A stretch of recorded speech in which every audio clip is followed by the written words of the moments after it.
Hey, it's Tony Brueski, and this is our week in review over the weekend, taking a look back at some of the most compelling conversations and stories that we've covered for you of the last week. Brand new episodes back Monday morning, bright and early, 5 a.m. here on the podcast. This is the Hidden Killers podcast with Tony Brueski, featuring retired FBI Special Agent Jennifer Coffindaffer.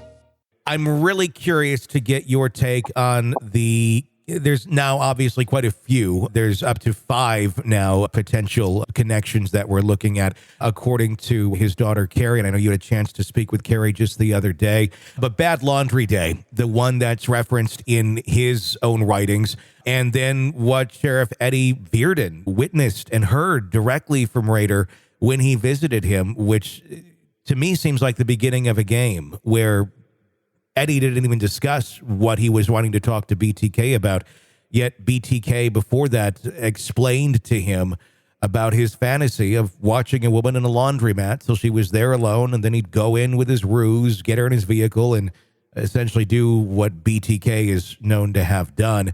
And then Eddie told him why he was there and what he wanted to talk about. Seems rather coincidental that Dennis already kind of seemed to know that maybe they were zoning in on a crime that he had nothing to do with and still does. Right. So with the information we have so far, certainly the victim in Oklahoma is seemingly there's a lot adding up that could lead to BTK being responsible. He was working for ADT in a bank across the street from the laundromat. He has the information about the project involving someone in the laundromat, the Bad Laundry Day. All of that certainly seems to point, sadly, to this victim.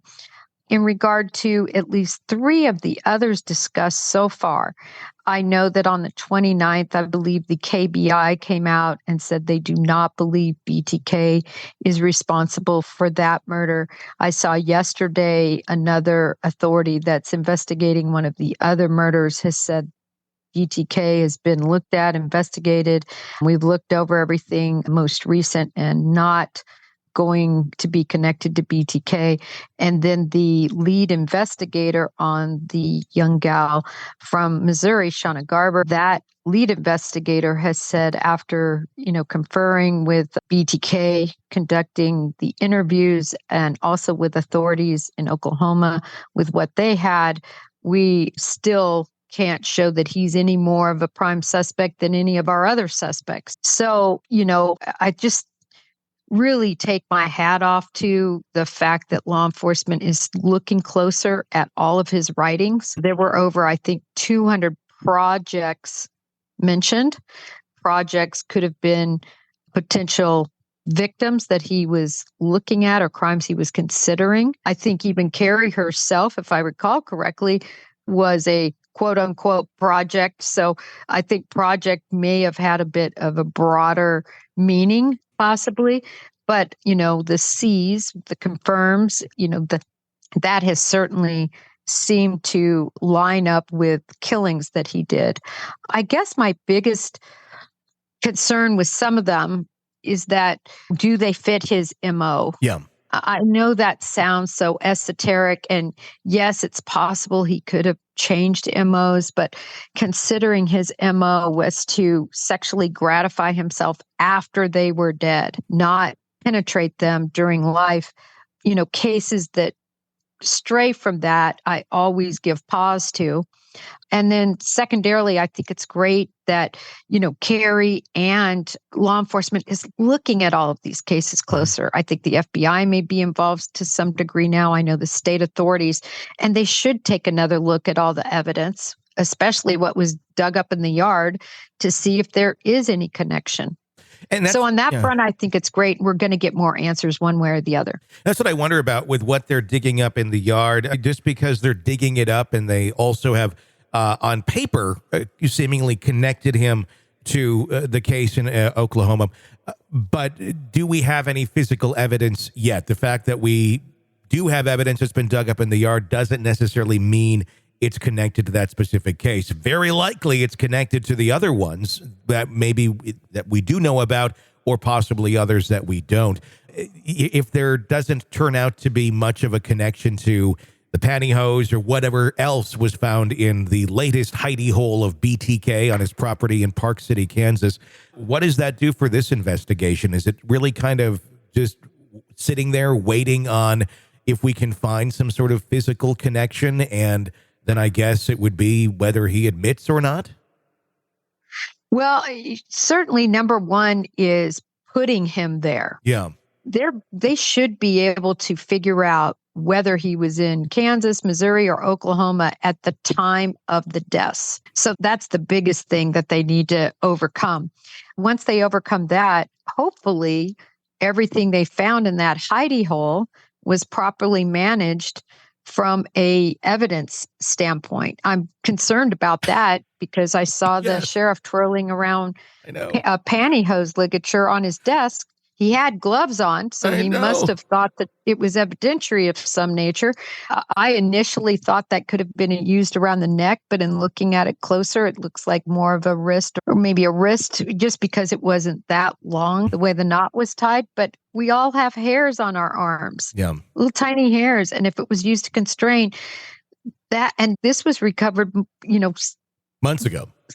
Exactly. Months ago. Where has that been? Yeah.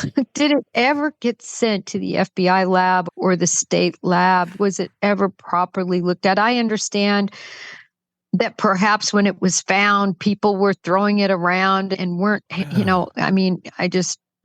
gives me a headache to think of it. Yeah, it does make me, when he was doing show and tell with Ashley the other night, I was like, what are you doing? This does not seem right. Hopefully they have gleaned everything that they need to get off of that, but I guess who really knows?